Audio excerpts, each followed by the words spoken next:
छठ पर्व शुरू हो चुका है और ये जो 4 दिनों का पर्व है पूरे धूमधाम से पूरे देश में ही नहीं बल्कि विदेशों में ये छठ पर्व मनाया जा रहा है। लेकिन सबके अंदर मन में एक लालसा जगी हुई है कि आखिर जो ये छठ पूजा हो रहा है, ये छठ पूजा कहाँ से शुरुआत हुआ, कैसे शुरुआत हुआ, क्यों शुरुआत हुआ, सब लोगों के मन में एक बहुत बड़ा सवाल बन के रह गया है। सब हम आज दिखाने और बताने आए हैं कि छठ पूजा का शुरुआत कहाँ से हुआ था और कैसे हुई थी। सारी चीज़ आपको हम बताने के लिए आए हैं यहाँ पे।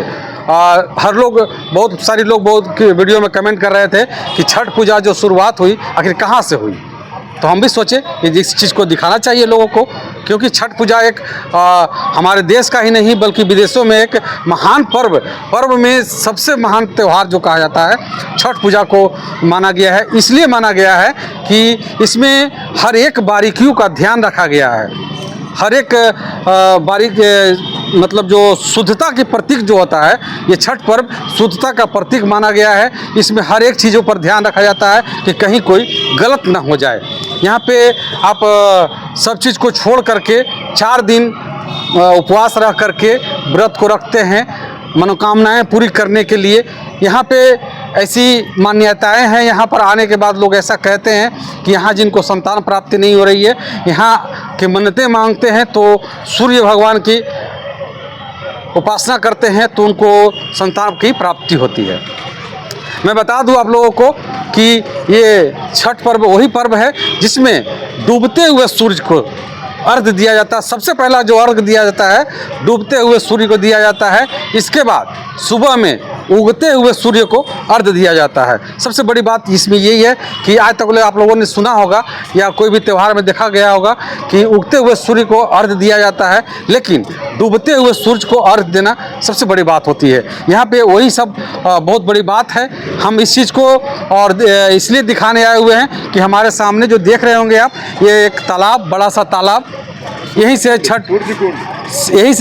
छठ पर्व का शुरुआत हुआ था। यहाँ ये सूर्य कुंड तालाब इसको बोलते हैं यहाँ पे, और ये सूर्य कुंड तालाब है। इसके बगल में अगर देखा जाए तो वो रुद्र कुंड है। छठ पर्व को लोग इसलिए मानते हैं कि ये ऐसा कहा जाता है पौराणिक कथाओं के अनुसार कि यहाँ जो ये तालाब है, ये तालाब पहले ऐसा नहीं था। पहले मिट्टी का तालाब था और ये तालाब बहुत छोटी सी तालाब थी, लेकिन एक राजा आए थे यहाँ पे जिनको कुष्ठ रोग था और उनको ये इस तालाब में जब नहाए थे तो उनको कुष्ठ रोग से मुक्ति मिली थी। इसलिए ये तालाब उस समय से पूजे जाने लगा। यहाँ पे लोग आकर के स्नान करने लगे और यहाँ पर सबसे बड़ी धरोहर एक है सूर्य मंदिर, जो कि लोग यहाँ पे सबसे पहला सूर्य मंदिर अगर भारत में देखा जाए तो सबसे पहला ऐसा सूर्य मंदिर है जो बिहार के औरंगाबाद के देव में ये जगह स्थित है।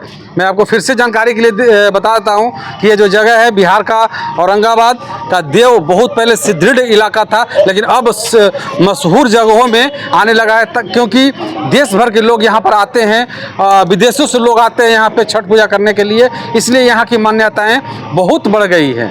यहाँ पे मैं फिर से एक बार बताना चाहता हूँ कि लोग मुख्य रूप से संतान प्राप्ति के लिए ज़रूर आते हैं यहाँ पर। जिनको संतान नहीं हो रहा है वो यहाँ पर ज़रूर आते हैं। और ऐसा इस तालाब की मान्यताएं हैं कि इस तालाब में नहाने के बाद लोगों का कुष्ठ रोग है वो दूर हो जाता है, ऐसा कहा जाता है। इसकी मैं पुष्टि नहीं करता हूं, लेकिन पौराणिक कथाओं के अनुसार जो कहा जाता है वही मैं कह रहा हूं कि यहाँ पे आने के बाद लोग नहाते हैं इस तालाब में। तो ये तालाब का पानी से नहाने के बाद हम चाहेंगे कैमरामैन थोड़ा सा पीछे बिछाएंगे, दिखाएंगे। सुरक्षा के मद्देनज़र रखते हुए इस तालाब की घेराबंदी की गई है और कि इसमें इसके बाद देख लीजिए एक बार, जो भी अगर देव में आते हैं आप तो यहाँ पर दिखाइए, यहाँ से लेकर वहाँ के तक में आप स्नान कर सकते हैं। अन्यथा इसके बाद आप बाहर नहीं जा सकते, तालाब के अंदर नहीं जा सकते हैं, क्योंकि तालाब बहुत गहरा है, उसमें दुर्घटनाएं होने की संभावनाएं होती है। इसलिए यहाँ पे इतनी दूर के अंदर में आप लोगों को स्नान करना होगा, अर्घ देना होगा। सभी लोगों को बैरिकेडिंग किया गया है। और जब ये जब छठ पर्व मनाया जाता है उस समय इसमें एनडीआरएफ की टीम मौजूद रहती है। ऐसा नहीं है यहाँ पे हर समय पुलिस बल तैनात रहती है। पोखरे की सुरक्षा के लिए कोई ना कोई यहाँ पे जरूर रहता है, लेकिन उस समय जिस समय छठ पूजा होता है उस समय इसमें एनडीआरएफ की टीम की जो नाव होती है वो हमेशा दौड़ती रहती है कि किसी तरह की कोई दुर्घटना ना हो जाए। और इस तालाब की साफ़ सफाई रखने में यहाँ की जो प्रबंधक हैं यहाँ पे इस तालाब के जो नगर परिषद में आता है, इसको साफ़ सफाई रखने में अहम भूमिका निभाते हैं। हर साल इस तालाब की उगाही की जाती है, इसमें फिर से दोबारा पानी डाला जाता है, इसलिए इस तालाब का पानी जो है स्वच्छ रहता है। इसलिए कि ये अगर इसमें स्वच्छ नहीं रहता तो इसमें बहुत सारी गंदगी बैठ जाते। यहाँ इस पानी को एक बार निकाला जाता है, फिर दोबारा इसमें भरा जाता है। लेकिन अगर आप छठ पूजा में आते हैं यहाँ पे, तो आपको मैंने बता दिया कि यहाँ पर आइए तो इतना दूर के अंदर में भी आपको स्नान करना होगा, अर्घ देना होगा, इसलिए कि उसके बाद जो पानी है बहुत गहरा पानी है, वहाँ पे आप उसके अंदर नहीं जा सकते हैं। हालांकि कितने लोगों को मैंने देखा है, देखिए वहाँ पे 2 बच्चे हैं वहाँ पे और कुछ कर रहे हैं, वहाँ पे तक चले जाते हैं तैर के, जिनको तैरना आता है उस वहाँ पे उसका पेंटिंग का काम चल रहा है। ये सूरजकुंड तालाब है।